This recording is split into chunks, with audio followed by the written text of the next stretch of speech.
ये है Qatar. Saudi अरब, Bahrain और यूएई के दरमियान वाक़ दुनिया का सबसे तरीन देश, इतना अमीर कि इसका पर कैपिटा इनकम 1,28,000 US$ है, जो कि अमेरिका, सिंगापुर जैसे कि यूएई, सऊदी अरब से भी कहीं ज़्यादा है। बड़ी बड़ी बिल्डिंग, शॉपिंग मॉल, महंगी गाड़ियाँ, इसलिए कतर को मिडिल ईस्ट का वेगस भी कहा जाता है। लेकिन कतर हमेशा से ऐसा नहीं था। चंद साल पीछे चले जाएं तो कतर एक सिर्फ तपता हुआ सहरा था जिसमें बोरियत, भूख के अलावा कुछ नहीं था। तो फिर ये इतनी बड़ी कैसे हुई? जो देश सारे अरब देशों से सबसे गरीब था, आज दुनिया का सबसे अमीर तरीन देश कैसे बन गया?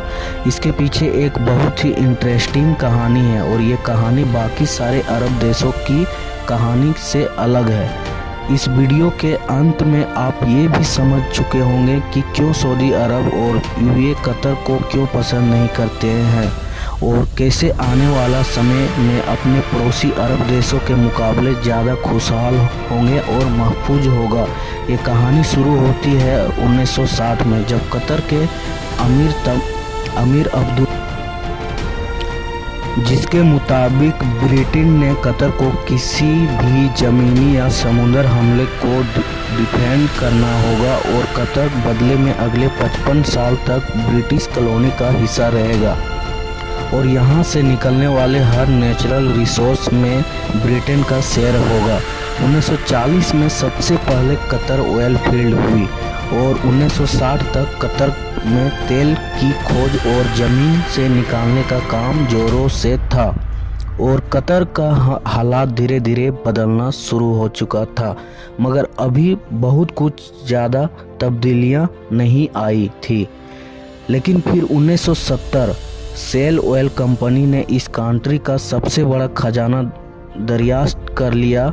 नॉर्थ फील्ड दुनिया का सबसे बड़ी नेचुरल गैस फील्ड, लेकिन उस जमाने गैस बहुत ज़्यादा फायदे वाला नहीं थी और इसका वजह यह भी थी कि गैस सिर्फ पाइपलाइन के जरिए ही दूसरी जगह भेजा जा सकता था और कतर गैस इस्तेमाल करने वाले देशों से इतना दूर था कि वहां तक पाइपलाइन पहुंचाना तकरीबन नामुमकिन था। इसकी वजह से शेल कंपनी भी ये गैस डिस्कवर करके भूल गई और ये डिस्कवरी डॉक्यूमेंट में तब्दील हो गई और वे एक आज़ाद मुल्क बन गया। आज़ादी मिलने के बावजूद अगले 25 सालों में भी कतर के हालात कोई खास नहीं बदले और फिर आया 1995, जब कतर राजा अहमद बिन खलीफा अल थानी बगावत करके अपने ही बाप के हुकूमत का तख्ता उलट दिया और कतर अमीर हो गया। ये अमीर का एक ही फोकस था और वो था गैस। अहमद बिन खलीफा ये जानता था कि कतर का तकदीर सिर्फ गैस ही बदल सकती है, इसलिए बहुत ही राइट टेक्नोलॉजी गैस लिक्विडिफिकेशन में इन्वेस्ट किया। लिक्विडिफिकेशन एक ऐसी टेक्नोलॉजी होती है जिसमें गैस को लिक्विड फॉर्म में कन्वर्ट किया जाता है ताकि उसे ऑयल की तरह शिप्स में दूसरे देशों में पहुंचाया जा सके। इस सारे प्रोसेस में गैस को -161 डिग्री में ठंडा रखा जाता है।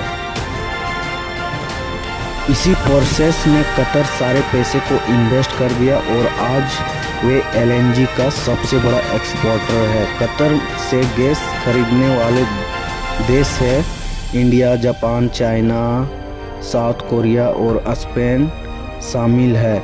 इस तरह लेकिन कतर की तकदीर बदलने की इक्वेशन में ये तो एक सिर्फ छोटा सा हिस्सा था, क्योंकि नेचुरल रिसोर्स तो बहुत सी देशों के पास होते हैं। असल मसला आता है उन सोर्सेस से आने वाले पैसों सही जगह इस्तेमाल करना, वरना वेनेजुला का अंजाम हमारे सामने है।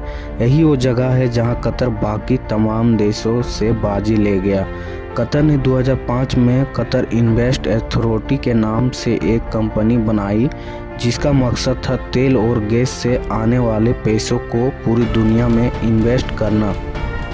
इसलिए आज दुनिया के हर बड़े मुल्क और हर बड़े देश कतर इन्वेस्टमेंट नज़र आएगी, चाहे वो लंदन के बड़े बड़े होटल, ऑफिसर्स और अपार्टमेंट बिल्डिंग हो या अमेरिका के बड़े बड़े कंपनी जैसे कई बड़े कंपनी हो या रसिया की सबसे बड़ी कंपनी। इन कंपनियों पर हेवी इन्वेस्टमेंट है, लेकिन ये भी कतर के इन्वेस्टमेंट का एक छोटा सा हिस्सा है। सब इसके अलावा Qatar millions of dollars road, airport, बहुत सारे बड़े बड़े प्रोजेक्ट पर लगा चुका है। इवन कि अभी फीफा वर्ल्ड कप जो कि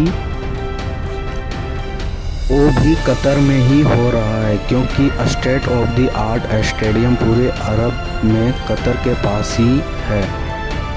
इनका मकसद है ऑयल और गैस इनकम सोर्सेस जनरेट करना। अब ये तो थी कतर की इनकम साइड। दूसरी तरफ इंटरनेशनल पॉलिटिक्स हासिल करने के लिए दुनिया सबसे अरब मीडिया नेटवर्क शुरू किया, जिसे हम आज अल जजीरा के नाम से जानते हैं।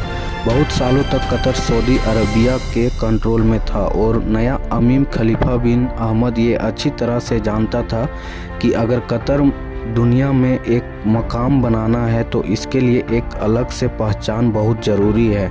पूरी दुनिया तक कतर की आवाज़ पहुंचाने में अल जजीरा ने एक बहुत ज़बरदस्त रोल प्ले किया है। 2010 की अरब दौरान भी अल जजीरा चैनल था जिसने पोर्टेक्स को इसकी वजह से सऊदी अरब और दूसरे देशों से ज़बरदस्त सामना भी करना पड़ा था। अल जजीरा का इतना ज़्यादा है कि 2017 में जब सब अरब देश कतर को बाइकआउट किया था तो उसको ख़त्म करने के लिए सबसे पहली डिमांड रखी गई कि अल जजीरा को बैन करना। सऊदी अरब और यूएई में तो अल जजीरा 2017 से अब तक अभी भी बैन ही है। कतर का बाइकआउट एक सबसे पहली वजह ये तो थी कि सऊदी अरब इस बाइकआउट में सारे अरब देशों की सपोर्ट हासिल नहीं थी। इवन कुवैत, ओमान भी इस बाइकआउट के हिस्सा नहीं बने। दूसरा, कतर के ईरान और तुर्की से बहुत अच्छे ताल्लुक है, जिसकी वजह से सऊदी अरब और यूएई कतर से काफ़ी नाराज़ है।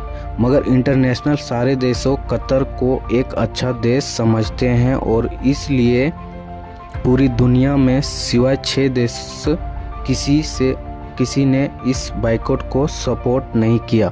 कतर को गैस की वजह से एक और फ्यूचर एडवांसेस मिला है। ऑयल के बारे में बहुत से एक्सपेक्ट करते हैं 2030 नहीं तो मैक्सिमम 2040 तक वे इलेक्ट्रिसिटी से वो रिप्लेस हो जाएगा।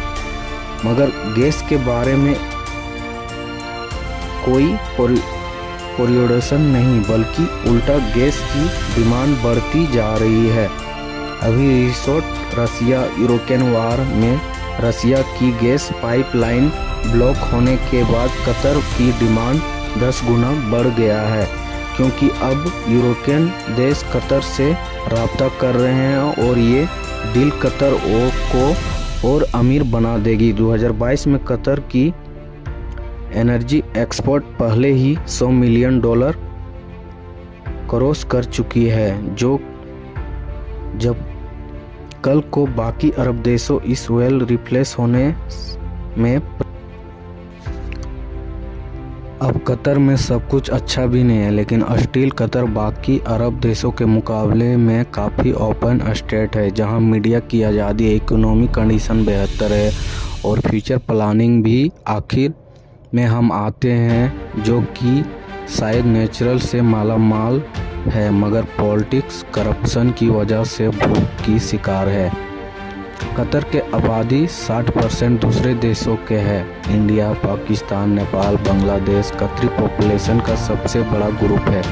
अपने देश और प्यारों से हज़ारों मील दूर दिन रात मेहनत करते हैं ये लोग। हर वक्त ये ख्वाब देखते हैं, कब अपने देश इतने खुशहाल होंगे कि 7 समुंदर पार ना आना पड़े। हर वक्त सोशल मीडिया पर लड़ने वाले लोग बाहर के देशों में मिलजुल कर सुख दुख बांटते हैं, लेकिन जैसे ही वापस अपने देश आते हैं तो वही पॉलिटिक्स एजेंडा से शिकार होकर एक दूसरे को बुरा कहने और समझने लगते हैं।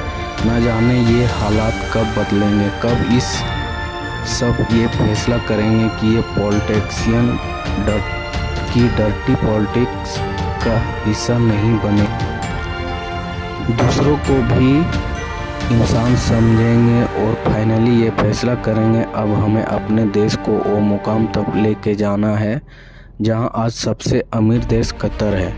उम्मीद करता हूं इस चैनल की वीडियो पसंद कर रहे हैं। अगर ये वीडियो पसंद आया तो लाइक एंड सब्सक्राइब ज़रूर कर देना, क्योंकि मैंने बहुत सी ऐसे ही वीडियो बनानी है, तो आपकी सपोर्ट बहुत